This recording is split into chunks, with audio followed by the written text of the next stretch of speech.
It's time to talk Gonzaga basketball. Get ready. It's the Spokesman-Review Zags Insiders Podcast. Here we go. Here's Jim Meehan and Richard Fox. Good Monday morning. Welcome back to the Zags Insiders Podcast. Jim Meehan, semi-retired with the Spokesman-Review, still covering the Zags. And Richard Fox, television analyst on SWX KHQ for Gonzaga Telecast. Well, Foxy, another interesting week for the Zags, 1-1. Get the win over Portland to lock up the number one seed and a share of the conference title. Did not get the win against St. Mary's to try to win the title outright. They have to share with the Gales. First title for the Zags in 3 years. The Gales had won it solo the previous two, and now St. Mary's has 4 straight WCC. Amazing. Yeah, it is. Credit to Randy Bennett. The job he has done there is nothing short of remarkable. And to go toe-to-toe with the Zags the last 4 years and come away with at least a share, two shared, 2 solo, pretty impressive. So now let's catch up with where the Zags are in the national picture. How costly that loss will be.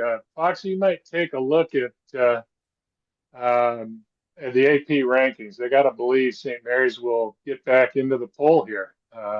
They were the second team out to 27th out of the top 25. They get a win over number 9. I would think that would put them in. Zags, I would guess, would drop a spot or two. So if you see anything, let me know. Breaking news here. Mikey Lewis was named the player of the week. There's a stunner by the WCC. He's the Gale who went out for 31 points and 7 threes he ended up with?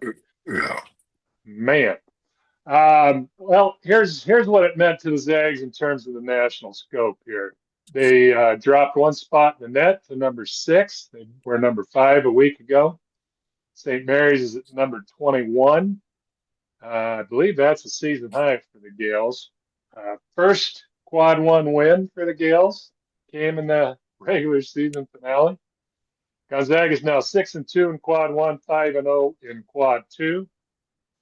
Santa Clara is number 40 in the net. They are 1-5 in quad 1, 7-1 quad 2. That 1 win is over St. Mary's.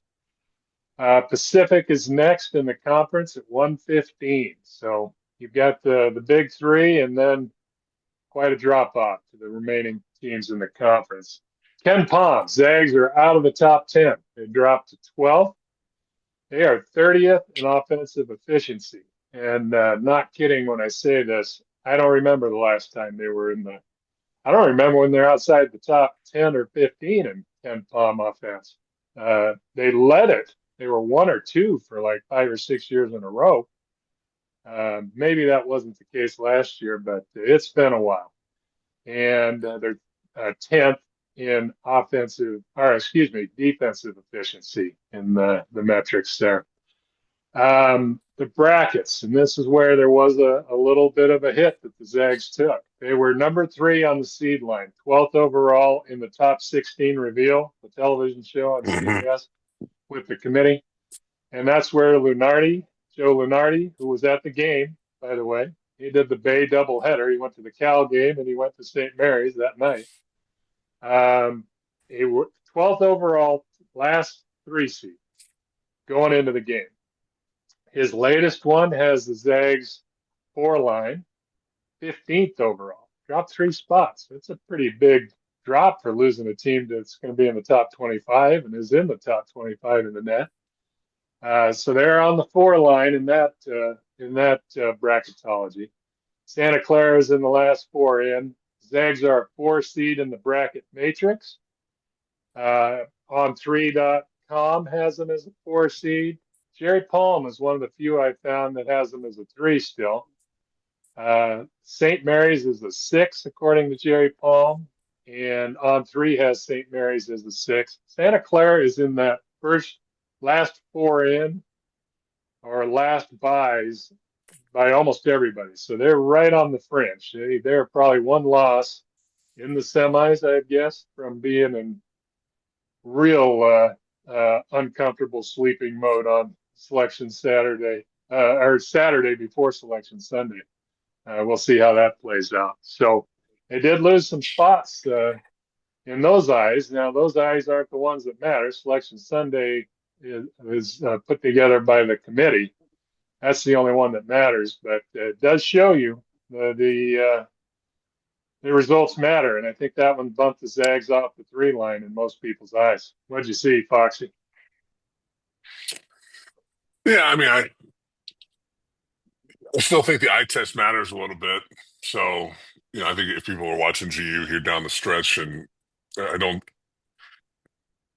I don't think you can reasonably argue that Gonzaga's peaking at the right time. Put it that way. It certainly feels like if we're looking at trends, it doesn't feel like the trend is bullish for GU. So, I mean, they still control their own destiny with respect to their seed, I think, if they can go to Vegas and win both the games that they'll have in front of them, a semifinal game, and then presumably against St. Mary's for one last time. I think they'll probably be okay. Um, but certainly one more loss, and if you told me Selection Sunday they were at a 6, I wouldn't be shocked. Yeah. Well, I think you're right. They're kind of treading water is what they're doing. And it's kind of been in hang-on mode a little bit since Braden Huff's injury, and now Jalen Worley's injury is lingering to the point of it's very much a concern.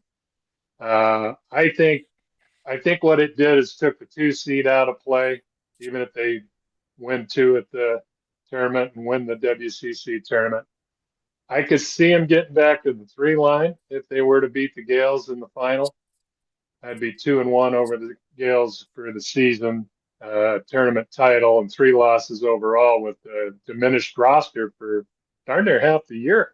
I mean, Huff's been out 14, 15 games, something like that. Yeah, early January. And Worley hasn't been right since the first Portland game. So that's a stretch of 10, 11 games, whatever that is. So I think the 3 seed's still in play. Another loss down in Vegas, they might end up on the 5 line. That could be where they go, and heck, maybe the Gales could rise that high. Wouldn't that be something if they ended up both being 5s? But we'll see how it plays out. Let's get to the week that was. Portland was the senior night opponent. No senior night for Jalen Worley, which kind of subtly hinted to me that if he's not playing on senior night, you kind of know there's a real issue going on with fair. that thigh. And then when he didn't play against St. Mary's, that was more than confirmed. But as you predicted, Foxy, the Zags won by, I believe, $1 trillion in that game as the final. 41. And yeah, and I'm going to have to get used to saying that in today's pod because you got that right. You got the St. Mary's pick right. You won both the bets of the week. You kind of kicked my tail, Foxy, just like the Zags did in the second half, or the Gales did in the second half of the Zags. There, you were on it last week. So against Portland, the Pilots, to be honest, were a mess offensively. Not the right night to do that because the Zags were pretty motivated after losing to Portland down in the Child Center before. Zags defense was on it. There weren't many breakdowns. They were in gaps. They were very active. Graham Ike 7 steals. That's hard to comprehend. A center getting 7 steals. He was so active. Just credits in stripping guys in the paint and helping and making plays. But Portland just could not. They had a really bad ball handling passing night. There were times where they had a cutter open and it was just missed them by half a foot or overthrew them or off the hands. But Zags had a lot to do with that. And Graham Ike's streak of 20-point games ended. He had 19. But another unusual stat in that game, the Zags made 14 three-pointers. That probably added up to about their total for the previous 3 or 4 games, I would guess, offhand. Mario EK, Braden Smith had 10 of those. Percentage was good. I think it was in the upper 30s. But when you play Portland, and Shante Leggins has done this almost every time they play GU, he is going to give up threes all over the place to whoever, because his goal is, it was a few years ago, is to collapse on Timmy.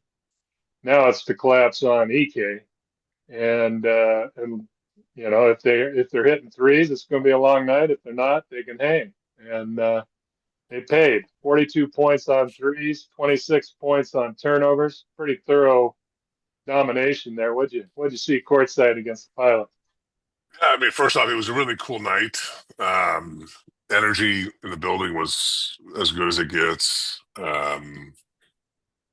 I've been fortunate to be able to call a lot of those senior nights. I mean, certainly every other year when they're not hosting St. Mary's, the last game of the year. So it's just cool to kind of see the guys and with their families and the emotion that's on the floor. And you know, even though some of these guys are here for just a year, you know, think of Miller and Worley. You know, it's pretty cool to see be there for EK's last home game. So Yeah. energy was really good. Look, I just didn't see a scenario where Portland could play with GU. Now, I did not anticipate Gonzaga was going to tie their season high with 14 made threes. They did that once before against Maryland down in Oh Vegas. yeah. Innocenti's Um, game. Yeah. you know, but and then in the first half, when I'm calling the game, they're 4-17, and I was saying something to the effect of they have to stop taking these shots. Like they're just you know, they're plus 15, you know, they're up 15 at half, but I'm just saying, look, you know, they're taking these shots, blah, blah, blah. And of course, the second half, they go 10 of 19 from three. So, you know, they had one of those nights, you know, for Portland, you look at what Balsager, Webb, O'Donnell, and Williams did down in Portland. Those guys combined for 43 points, 13 rebounds, shot it really well, 15 of 22, 3 of 5 from three, and had 7 assists. So they were not just scoring and rebounding, but they had a little bit of playmaking to their game. No Yeah. Williams in this game out with concussion, so Balsinger, Webb, and O'Donnell combined for 12 points, 11 rebounds, 4 of 11 from the field, 0 of 3 from three, and only 1 assist. Yeah. So you don't get any real meaningful production. I thought O'Donnell did a good job competing against DK, but you know, really it was the three-headed monster for Portland down there that really had a real impact. And then Foxwell, obviously down in Portland, tremendous night, 27 points, 8 assists, shot it effectively. But just outside of him, he hit a couple threes really early. And then after that, he was 2 of 12 from the field, didn't make another three, no assists in this game. Yeah. So he just really could not free up his guys for opportunities like he did down in Portland. So, you know, I thought Gonzaga's defensive effort was good. EK had another, you know, masterful night. You know, the points and rebounds maybe a little bit under what we've been kind of grown accustomed to. But Yeah. the 7 steals, I mean, he was as active as I've seen him on the defensive end. Yeah. I think he tied Derek Ravio's career mark, you know, all-time mark for GU, and you know, a solid performance from Foster. I want to note this because it's going to come up against St. Mary's. Mario and Smith, really good nights for the two of them. Combined 27 points, 7 of 10 from three, 4 rebounds, 6 assists, just 1 turnover. So you've got really good play from your point guard spot to counterweight, you know, unlike what you saw in Portland where Foxwell just kind of ran a rough shot over GU's guards. You had a really good performance from both of them, which doesn't feel like we get very often. It feels like it's one or the other. And so it was a True. unique night where both of them were good. Obviously, we'll get into it, but not the case on Saturday night for both of those kids. But Yeah. I'm not sure there's a lot to take away from the game other than, you know, look, it's senior night. You're playing the team that beat you earlier in the year. That has left a bad taste in your mouth since that game. So a very motivated group for GU on lots of different levels, and um, you know, Portland just doesn't have enough. Yeah. That was the Emmanuel reintroduced himself to Foxwell in that game. He Yeah, was the one primarily guarding him, and he didn't have the open spaces he had before. He didn't. I don't remember. I don't have the box in front of me. He didn't get a ton of shots up either. I mean, it He wasn't was just he two shut the water off of on the passing, but it was shots too. He didn't have a bunch. Did he? 10? four of Was it? 12. Four of Yeah. 12. So Emmanuel, big night for him defensively in that game. Turned Portland's offense, well, 48 points. I mean, there's not many games you can win with 48 points. So, Foxy, I think I see the poll, but I can only see half the screen. I think the Zags I'm on it. are 12th, if I'm reading it right, and the Gales are 25 in the poll, if I'm reading it right. But let me know. I'm on it. Yeah, Okay. somehow I pulled up the women's poll, which is not All helpful right. for our podcast. So All right. Well, we'll start in on the St. Mary's game. Uh, just a complete tale of two halves. One, the Zags dominated. One, the Gales dominated. And the Gales got the better half. Put it that way. The biggest issue in my eyes for the Zags was they led 36-29 at halftime, which sounds great, but it did not, to me, reflect how much they outplayed St. Mary's in that first 20 minutes. I thought the lead should have been 12 or 14, and I kind of had that nagging feeling that might come back to bite them, and it eventually did, because what they did in the first half was literally took their scouting report and put it on the court for 20 minutes. Other than they missed a handful of almost gimmies, just bunnies inside. I think four of the first five shots were within 4 feet of the hoop, and they missed four of them. It was like, what is happening here? Shots that they're not, 100%, but you'd guess they'd be 80%. That became a recurring theme throughout the game, but in general, their shot selection was good. They ran the offense through EK. He was effective. I think he had 13 by the break. I thought they defended really well. And the big deal there was when St. Mary's missed, they did not clean up on the glass and get those second chance points, which is a big part of their offense. Found that out in the second half again. The only catch in the whole uh, uh, defensive effort for the Zags was that they lost track of shooters a little bit, gave up 7 threes, and every time the Zags got up 7, Dent would hit a 3, or they got up 8, and Lewis would hit a 3. And then the killer was the kid, I think it's Zuvinas, the freshman from Lithuania, 6'6" kid. He's going to be a nice player. He is pure. I watched the replay. Those shots went straight down. There wasn't any rattling or any of that, but he hit 4 threes in the first half. He had 12 points. His season high was 10. He'd Yeah. hardly been playing. He didn't play in the second half either. Yeah, he's a good 3-point shooter. Don't get me wrong, and he had open looks. But that was the killer. The Zags kept threatening to open it up, and they kept giving up a 3 that just kept it within. Even if the Zags hit 2 2-pointers in the next 2 possessions, they're not gaining much. So that kept it at 7 instead of where I thought it should be in that 12, 13, 14 range. And did you kind of get that sense watching it, or did you think they were going to be? I mean, obviously, if they kept playing that way, it would have been a different story. But I just nagged at me that they didn't get enough out of that for how much they dominated from the first. What did you think of the first half? Yeah, look, I mean, you combined, I don't know, was it 4 or 5 shots around the basket? Right out of the gate, yeah. Yeah, particularly early. And then the Lithuanian kid hits those 4 threes. I mean, he's wide open now. Yeah, that's a scouting issue, right? I mean, you don't expect him to play, certainly, so he's deep in your scout, but you need to understand as a staff what his profile is, and as a player, you've got to be able to adjust. If the staff's telling you, "Hey, shoot, new shooter on the floor," typically teams, you've got to you have a generic defense or scout for a player profile, and they just really never really got tethered to him at all. And it's just timely, right? I mean, you need every team needs those moments from the the others that you don't expect to have a performance. Gonzaga's had plenty of those over the years where somebody who's either outside the rotation or a fringe rotation guy comes in and puts together just a tremendous performance that you weren't expecting, and it helps you pull off a win or keep a game that you shouldn't be competitive. So I think the combination of those two factors, I mean, you look at Gonzaga +7 at half, should have been well into the double digits. You shoot it 48% from the field, just took 5 threes, 3 of 5. So I thought the quality of shot was good. St. Mary's shoots under 30% in the period, but got 21 points from those threes, as you mentioned, 7 of them.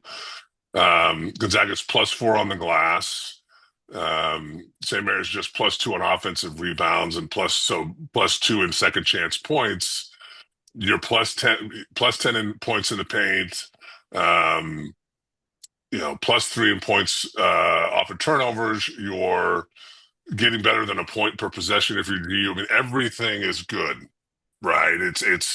There's certainly things to adjust to in the second half, but you have to feel like you have control of that game. And obviously, second half was a different story. Yeah, I mean they spent that lead in like boom 3 or 4 possessions in the second half, and that's where that's why I kept saying it. I mean it feels like it should be 12, it should be 14, it should be 40-26, something like that at the break, and they got behind pretty quickly. I think the Gales scored the first 8 out of the second half at the outset there, and they did it kind of the way they did it the whole half. They hit a bunch of threes, and Mikey Lewis, who tends to run hot and cold against the Zags, he hurt him Mm-hmm. twice last year. I think he had 9 threes in the 2 wins during the regular season. But then when he's not hitting, and he's a streaky shooter, when he's not hitting threes, like we saw in Spokane, uh, pretty much a non-factor. And same thing in the tournament game last year in Vegas. Didn't do much. I think he missed. I think it was 0-7 in that game from distance. So, but they caught him on a heater, and he's been playing well. He has had a couple of 20-point games, but he went right past that with 31 against the Zags. And Gonzaga had 2 real issues. Their offense came to a stop. St. Mary's completely took away EK in the second half. A lot of attention. Not that he wasn't getting it in the first half, but a lot more, I thought, in the second half. And Vessels and McKeever were, pretty ineffective offensively for the whole game. They both did their thing on the boards, though, and I think McKeever had a bunch of offensive rebounds. But they did. I thought they did a pretty nice job on EK with the guys around him pitching in as well. I think one of them called it a team effort, and that's kind of what you got to do with Graham. But there was no other answers. First half, you had Miller hitting floaters. You had TGF getting to the rim. You had some transition points, which completely shut down in the second half. I think Miller got a transition bucket. TGF got a drive to the rim, and Shente had a layup.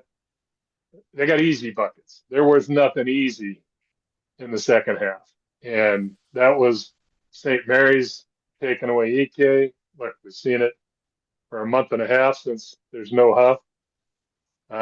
Teams are really doing that and trying to see if Gonzaga can beat them elsewhere. They didn't have those answers in the second half. And the other thing is the defense. I watched the replay specifically for the 3-pointers involved. Now, Lewis did hit 1 or 2. He hit one over TGF, fully extended, fading away from like 24 feet before the shot clock. He hit a couple of tough ones, but the majority of them were very good looks. And Gonzaga got lost in coverage. They had 2 or 3. They had one play where Miller and Fogel were guarding the same guy and left the 3-point shooter wide open for one. They dug down a couple of times so hard that they got lost. Braden Smith did it once. Emmanuel got picked off. That is where the bigs, especially Vessels, hurt him. Vessels picked up a couple of guys a manual once or twice with that huge body, making him go around trying to get back out to a shooter. Couldn't do it. So yeah, they really had, that was about as rough a half as I've seen them have in a long time. They got outscored by 18. They had no response to stopping the three balls, and Lewis just torched them, among others. What were the breakdowns in your eyes watching it? You saw McEvers, he had 8 rebounds. The box score says all 8 of those were offensive. Yeah, well, the one play he missed from point It's blank, like missed the 3. Yeah, tip yeah, and tipped yeah, it in, but they yeah, did their thing on rebounding, but no points no, and at all. I Shaw, think they had four. I thought their freshman Shaw, he had 10 rebounds, 0 6 from the field, 0 4 from 3, but I thought defensively he had a real impact. I mean, he played 36 minutes. Gonzaga's rotation is down to 7, with Diani playing 3 minutes, but really it's Vogel and Smith off the bench. Without Worley, that rotation is getting awfully tight. You know, Gonzaga, you go 2 of 12 in the second half from 3. Part of that is, I thought they had some bad luck. Miller had a couple early ones that popped in and out, but still, you just that deficiency. I mean, I don't know how many games they played, 29. In 20 of those, they have made less than 6 threes, 6 threes or less in a game. They just don't get any meaningful production from that part of the floor.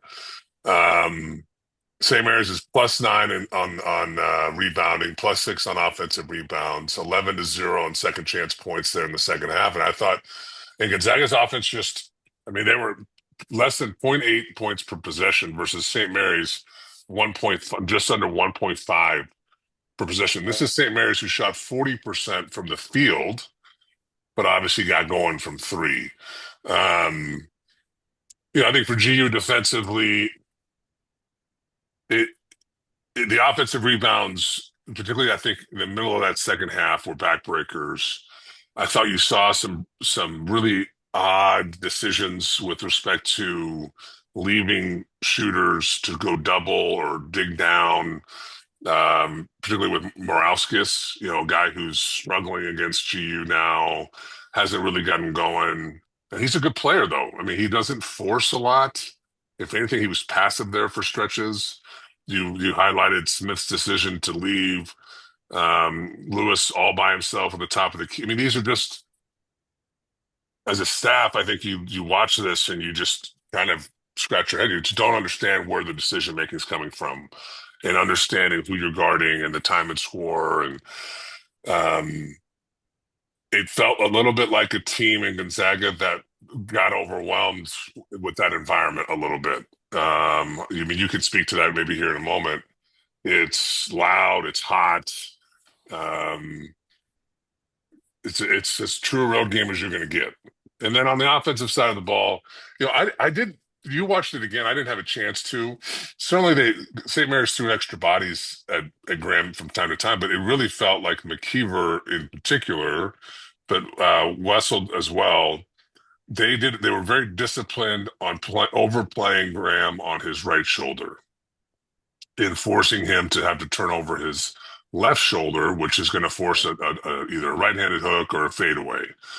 Versus in the first half, I think they made mistakes on that end, particularly McKeever, where he just played him straight up, and Graham if Graham can get over that right shoulder to that left hand, I mean, he's going to shoot 70%. I mean, I don't care how tall you are. And they were very physical. I mean, this is the one team in the league that has the bodies where Graham can't necessarily move people around with his strength and his leverage. And then when you do that, I just didn't think St. Mary's had to help as much as I thought they might. And then on their closeouts, they're just closing out short. I mean, they're not having to fly out to shooters. They played off of Grant Foster. I'm not talking 12 feet, but a solid 8 feet. That gives Shaw time to see where Grant Foster's going, and try to absorb that contact, get his hands up, make sure and a big part of Tyon's game is kind of foul baiting, where I'm driving and I'm spinning and I'm kind of flailing. I'm just finding a body to get into. I'm going to get the whistle, and he got a couple of those in the first half. In the second half, I thought Shaw in particular, just really disciplined about hands up. Yeah. I'm not initiating this contact. He is, and Tyon didn't get those whistles. Um, they really need Miller and Vogel to be their, I think, their secondary scorers. And I think Miller was good overall, 14 points, but just in that second half, 5 points, 1 of 6. Again, 2 of those threes in and Yeah. out. That's just bad luck.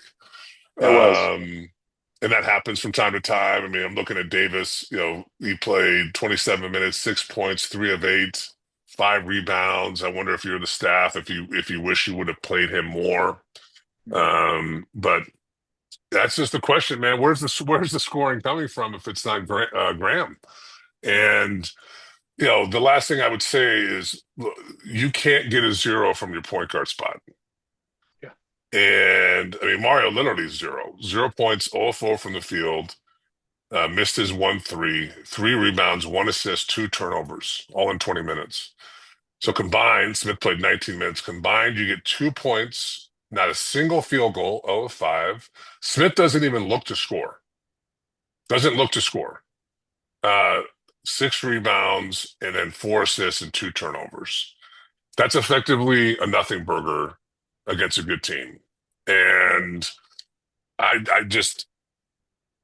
really surprised at how ineffective both of them were when it comes to Mario, because I do think he's a talented player. I think he's played in a lot of big games over his career. And with Smith, he's got a lot of experience at this level. And I mean, seriously, like nothing. I mean, it's just a black hole in your rotation where there's just no production, and then defensively, neither one of them I thought played well. That's really hard to overcome when from one of your spots you're not getting any production. I mean, I'd almost rather they had been combined 0 of 11. At least they would have been. Try to give you something. They're being aggressive, but it felt as if the moment ate them up. They just couldn't get past that moment. I mean, what was that environment? What was the environment like? Was it nuts? It was insanity. It's one of the loudest buildings you will be in, and I've been in a million of them for every sport.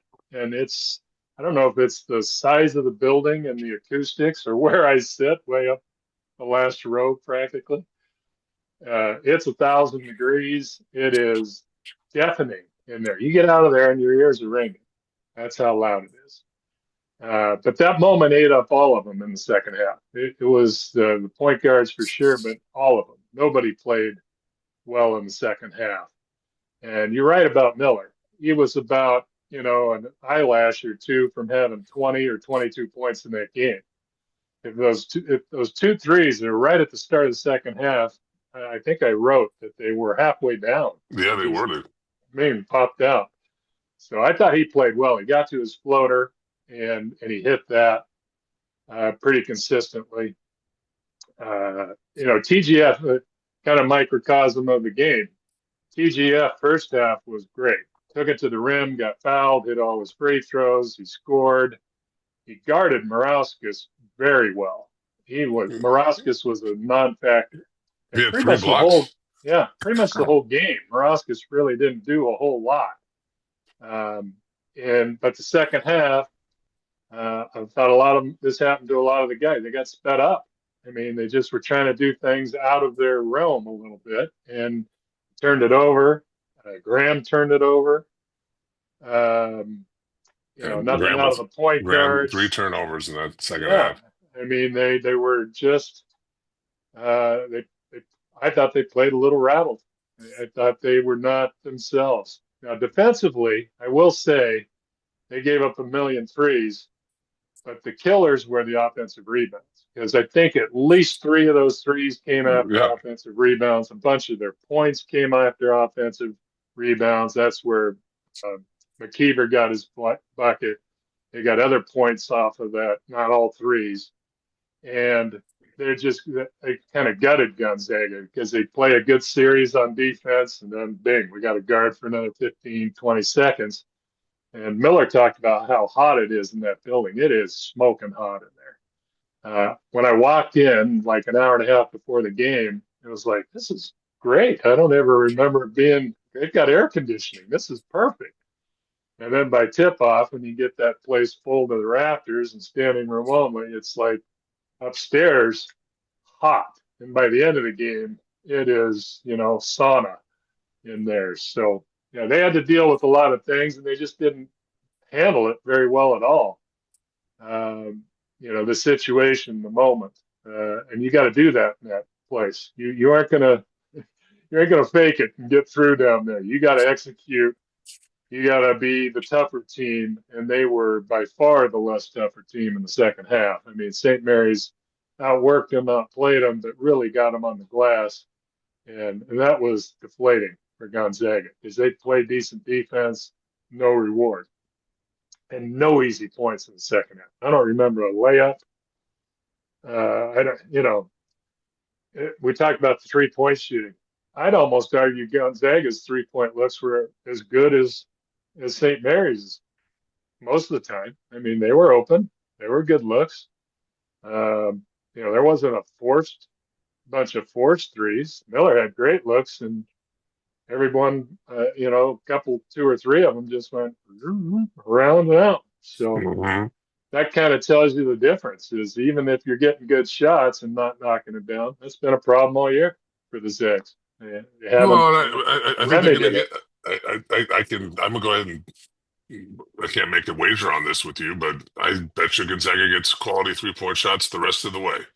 Yeah, have all year. Yeah. But part of it is like, can you make them? Yeah. And again, I thought that was really bad luck, and they were early in the half, and I thought if he had made both of those, how does that change the rhythm of the game? And yeah, because you ward off their rally right there. Yeah, you're still up 4 or 5. Yeah. But look, I think we've been talking about this, and it's funny how I'm coming back to what you and I were concerned about to start the year, which was their ability to shoot the ball from 3. And it felt like for a stretch there during the season, they were hitting a good percentage, and they had gone from taking too many to being selective, right guys shooting it. So now, okay, they're making 6 a game, but they're only taking 14, or 15 or 16. So, their quality looks, and 3 or 4 of those are from Ike and Huff, blah blah blah. This just gets harder, man.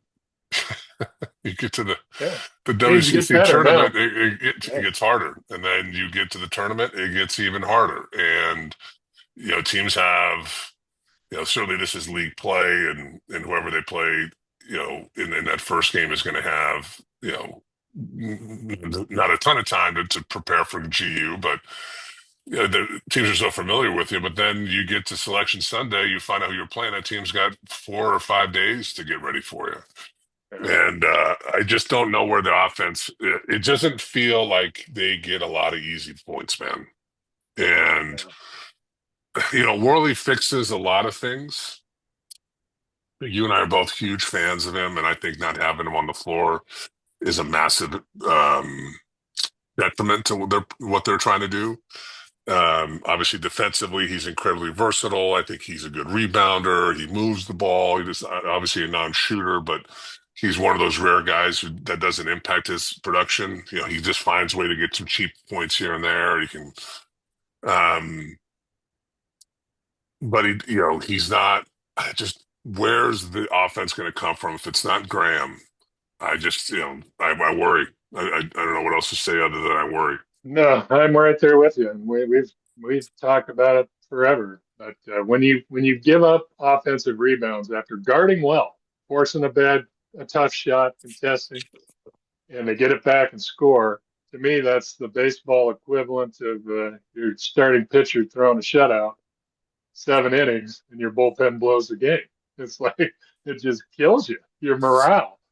You're doing it right, and you still are getting beat at the end of the day. So let's move on. We talked about this. Worley, I asked Mark about it after the game.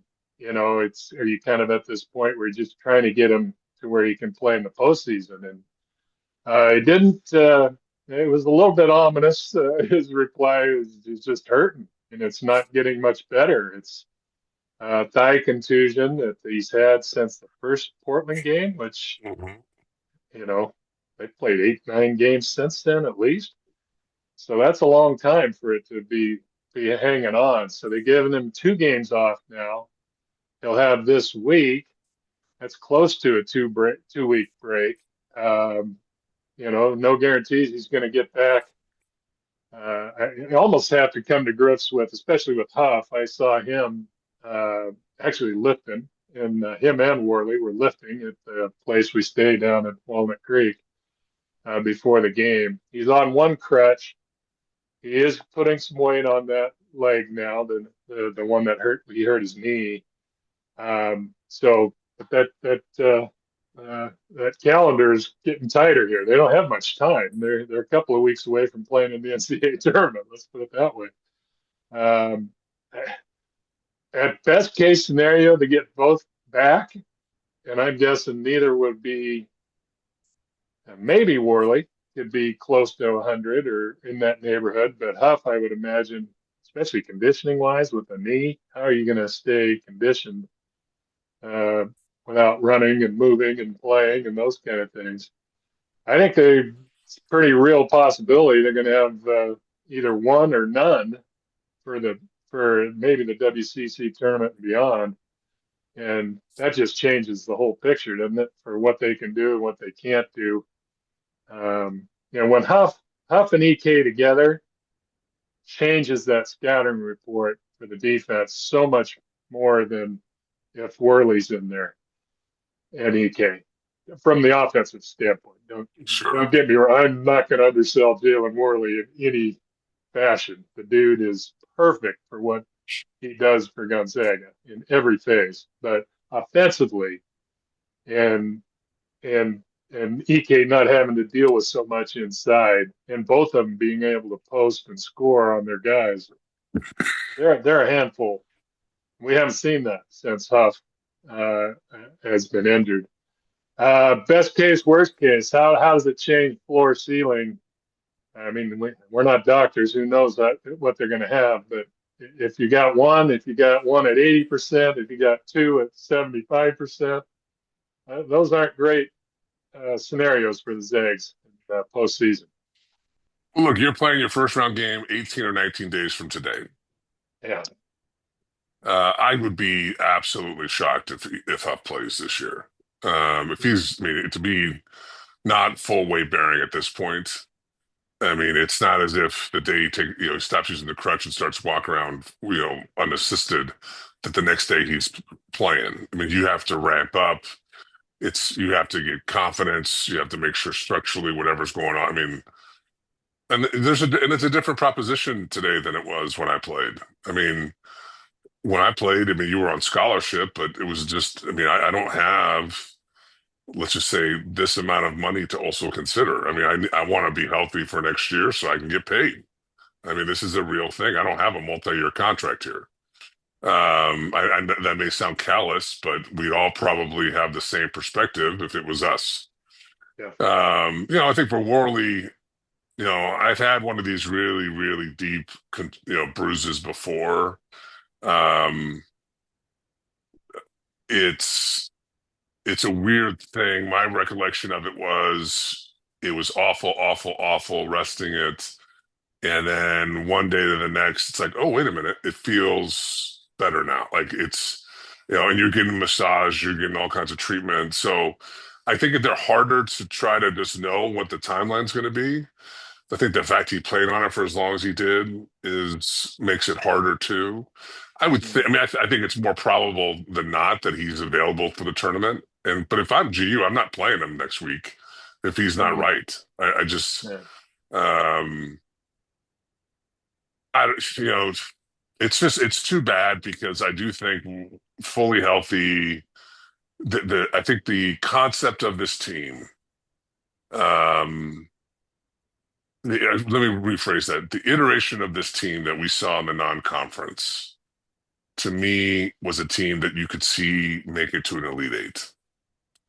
Um, You saw obviously Ike and Huff. That's a very, there are teams out there that go big. You can look at Arizona, Houston, Florida, who's found their footing now, I think in the top 10. Um, Michigan, Duke. Yeah. yeah, Michigan, like there are, I mean, and even every team has bigs, UConn's big, but like there are a few of these groups that play two bigs at the same time. Not, I'm not sure maybe Michigan, but other than that, there's not another front court that is this productive offensively. And that's a really unique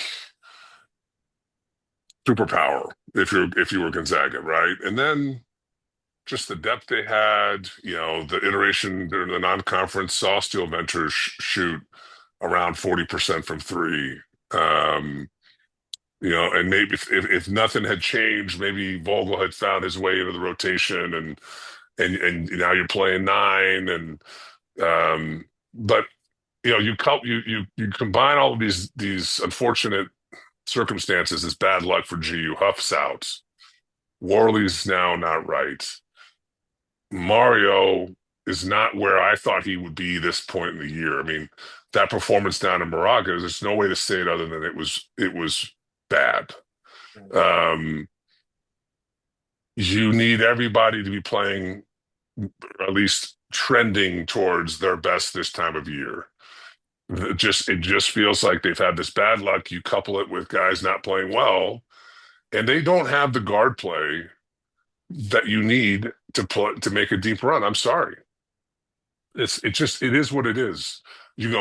All this wing depth is super cool to have, and makes you very difficult to score against because it's very versatile defensively. But I have to score. And when I play these really good teams that have big guys that are maybe not as good as Graham, but are 7'1", 7 foot, 260, 280, and know how to play. In other words, they may not score, but they can lean on Graham, and over the course of 40 minutes, they don't have a guard that can go get his. The closest thing they have to that is Vogel, and he's a freshman, and he's a wing. And the more I see this group play, and this time of year, I watch more and more college basketball. The guard play for these, those same teams. Houston has Flemings. Arizona has their stud freshman guards, and they have the kid out of Duquesne, who's Del Rosso, who's now playing at a high level. Kansas has a pro, several high level college players. Florida, certainly UConn, Michigan. They just had an injury, but they've got good guards, and they have guys who can create off the bounce and get their own offense or break you down. And Gonzaga can't manufacture that, dude. Like, it is what it is. And I just worry that they're going to get in the tournament and they're not going to be healthy. Plus, they don't have the guard play that you need to win a lot of games in that tournament, man. I just think it's in. And I think you and I both thought about that guard play. That was a question we've had all year. But all of the benefits and all of the positives felt like it outweighed that. Yeah. That doesn't feel that the equation's changed in my view for them. No, it was a struggle the other night at that position for sure. And we said this, I think we did our picks in the opening show. I thought they're very capable of getting to the Final Four, but I think I picked them Elite Eight, if I remember right. And I fully healthy, I'm still there. If Huff's Huff and Worley's Worley, I'm still there. Now the guard play is not. I'm not quite as down on the guard play as you might have been. Only in that they have seemed to find one hot hand out of the two all year, and I think Miller's trending better.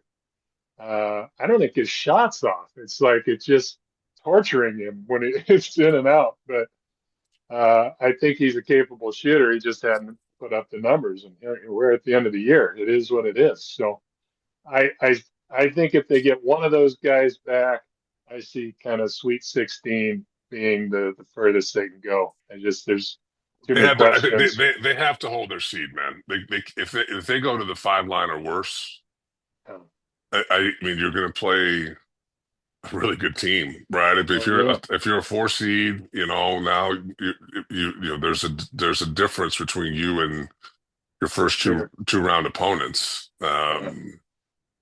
Yeah, I think getting through the Sweet 16 as they are right now, getting to the Sweet 16 would be about the ceiling I see.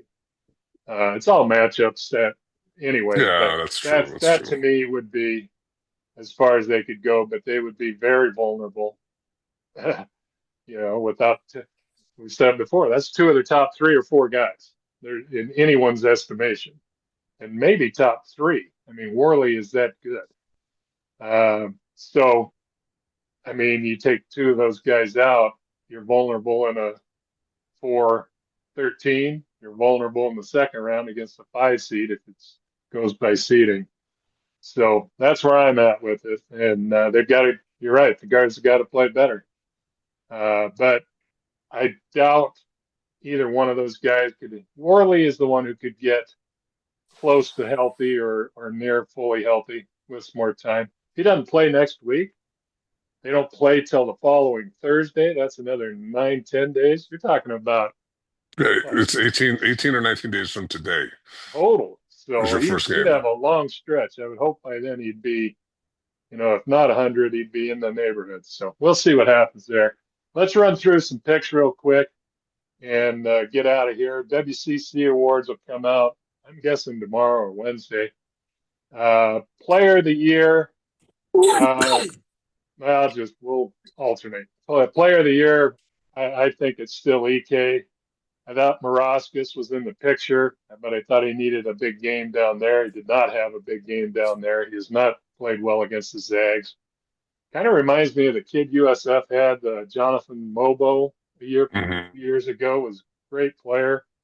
He's a good player in the league now. He had a great career. He just never really did much against the Zags, kind of thing. But I don't know. They may name it a co-player of the year because both of them won the title. Like the year, and that one surprised me too when Pajemski and Timmy shared it. I was like, man, Drew I had think Santa Drew. Fe was like third in the league too, or something Yeah, like that. Yeah, but with a co-title, the Gales do have a little more of an argument. I'm going EK solo. I'd be surprised if it's EK Morauskas. What do you got? I think it's EK 100%. However, my understanding is that you, as a program, nominate one player. You do. So that means EK will be nominated for GU. Morauskas, you presume, for St. Mary's. Um, Morauskas was not good against Gonzaga, but you know who he was good against? Everybody else. Yeah. So the And coaches will have that in their mind. and I Yeah. also think Gonzaga's leaving the league. I don't know. I could see it get wonky that way. Okay. But EK should win it. Yeah. Coach, uh, might have changed Saturday night.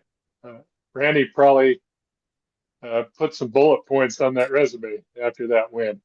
Um, for a while I thought Herb, and maybe Herb's still there, but didn't finish strong.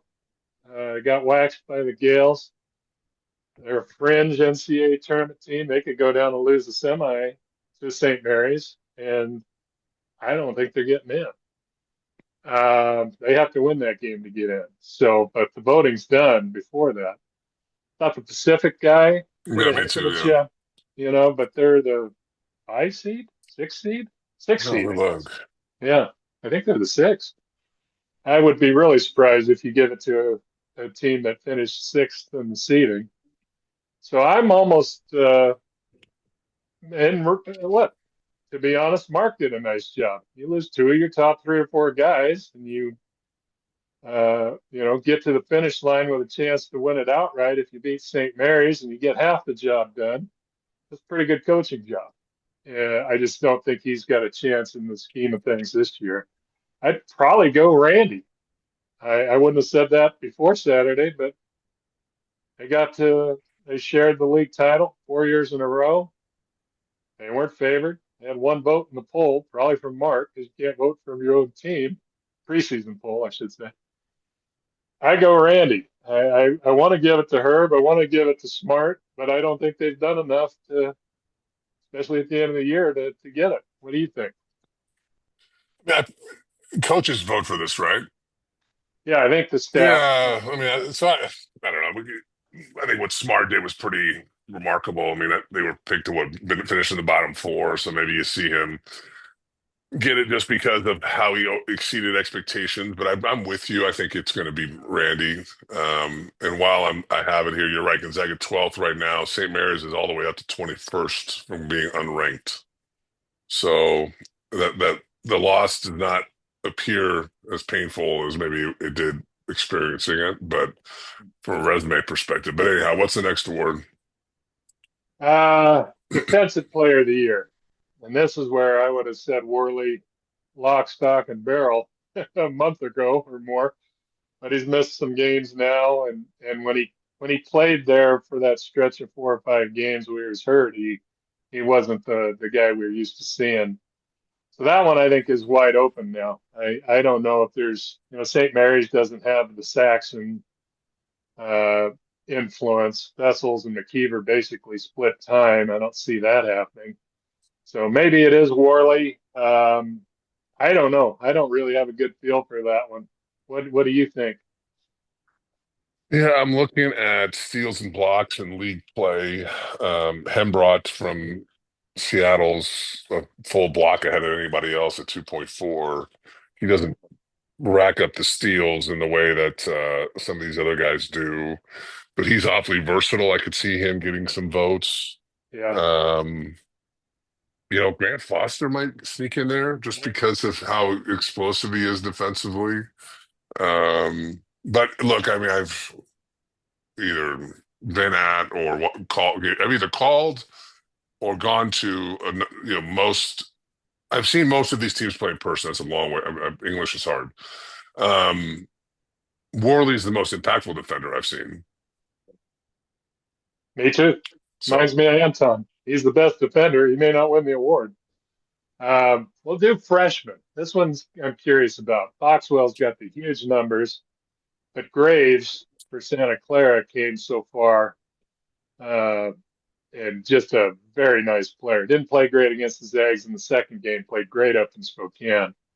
I think it'll go to Graves, uh, just because they were a winning program and a winning team, and he had very good numbers. I would not be surprised if Foxwell got it though. He's scoring assists all year. Pretty impressive. Who's your money on there? I'd go with Graves. I mean, he has a major impact on a winning team. Foxwell, looking just preparing for this podcast as well as the game I had with him up here. I mean, his production, it's up and down. I mean, the efficiency. Gonzaga certainly saw him at his best. The game he had down in Portland, the game up here in Spokane is a game that he's had against other teams too, where really struggled to score. Graves has just been good all year. I would vote for Graves. Okay. Freshman team's going to be great. I mean, Yeah. Mario and Fogel are going to be on there. Foxwell and Graves. Maybe the Santa Clara big, Okoye, I believe, the 7-footer. Pretty nice player. I'm sure there's others. There's the one. We'll just kind of 6-man. I think TGF is in that picture for sure. I think he would qualify. He started maybe 5, 6 games or something like that. But I think Tyon would have a shot at that.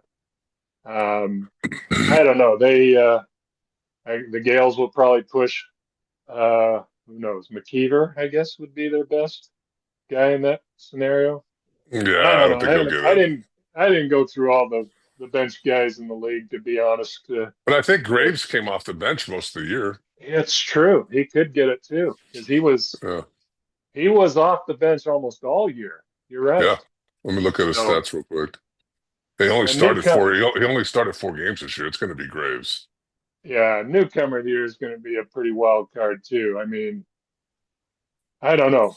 I kind of like Foxwell in that. Graves, I guess, would qualify. Although when you win one of those other awards, if you win the freshman, you probably aren't going to win newcomer and all the transfers that are eligible for that. So TGF may be in that picture as well.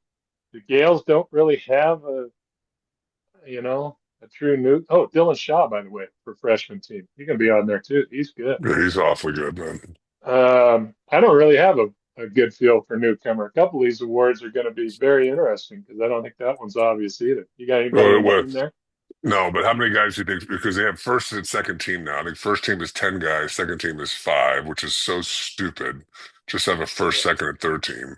Um, Uh, how many yeah, what do you do with Zags? well, EK obviously? What do you do with Huff? He missed almost the majority of the Yeah, WCC no, season. no. It's a league award. It's not a non-conference, so Huff's not going to qualify. But how Yeah. many Zags make that first or second team? Well, Huff, EK for sure. If Huff is, still a legit candidate, he's for sure because his numbers were off the charts good. I don't know because you're going to have Dent, you're going to have Moroskis, you're going to have Hammond. Uh, does TGF slide on there? I can almost see it just be one if Huff's not. And that's my thing. I want, is it just going to be one guy on the first team? Well, Huff is all Um, league. Let's put it that way, but he may not get the votes to be all league because of the injury. right. I So, mean, you've got, does a guy like Glass from Washington State make it? He's averaging 17 a game. well, all You those know, numbers guys, Ralph Foxwell, the numbers guys, Elias Harris from Pacific, he's a Ralph, lock. Elias Ralph, Ralph, sorry, not yeah, Harris. Uh, yeah. Johnson from San Diego, probably going to get on No, he's there. done. He's done. He didn't make it. He's not going to. He's off the team. Oh, what? Yeah, Johnson, Tyler Johnson's been off the team for a couple of weeks. I So don't know. Well, he just decided I no, no longer want to play basketball for San Diego. I don't know what happened, but he's not with them for 2 or 3 weeks now. So he Okay, ain't never happening. mind. My bad, my bad. Yeah, yeah, I don't Umahi know. in Santa Clara, Mahi Graves will might make probably it. make it. I would I think say just Mahi or Graves makes it. I don't know if Hammond, USF has the guy now anymore. Hammond for sure is making Beasley could get on there. He's been on, I don't. I mean, that's it. the thing. I mean, it's. I mean, I Yeah, I don't don't know know. how many guys does St. Mary's get. I mean, they've got Dent, they've got I think they Morauskas, they've get got Dent Lewis. Maroskus. Lewis could be like the ninth or tenth guy on there. He could make it because they picked him. So Yeah, man. I mean, assist leaders.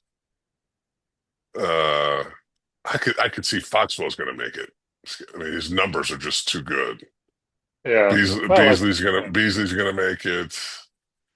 But the question was Gonzaga. I could see it just being Ike. Yeah. I would almost hope they would recognize what Huff did. I don't think any coach in their right mind would look at it and go, that dude's one of the Yeah, top but five guys in the league. how many league games did he play, Jim? Dude, he got hurt before Wazoo. So what did he get? Five, six? I just don't know if you qualify. Is my point. Yeah. I don't know. I'm not sure how they'll handle that. That's up to them. But be interesting to see what they do with MVP. I think EK's case is pretty darn strong. He is He by carried far and away them. the best player in the league. I He mean, carried them so long there down the stretch. But those other awards are going to be interesting. So we'll have to wait and see. Foxy, that's going to do it. all right, buddy. We will do this next Monday. We'll have a look at who the Zags line up against in the semis. We'll know the semis on both sides, who the Gales will be playing. And we'll come up with some other stuff to talk about as well. Appreciate everybody tuning in. Appreciate Christy Burns for all her fine work as always. And we'll be back next Monday. I'll be in Vegas in a hotel room, Foxy, for that one. Already Uh, back into travel mode here. It never ends. So I'm not envious of you being in Las Vegas. So enjoy. no, it'll be good. That's a fun tournament every year. So anyway, thanks for tuning in. See you in a week.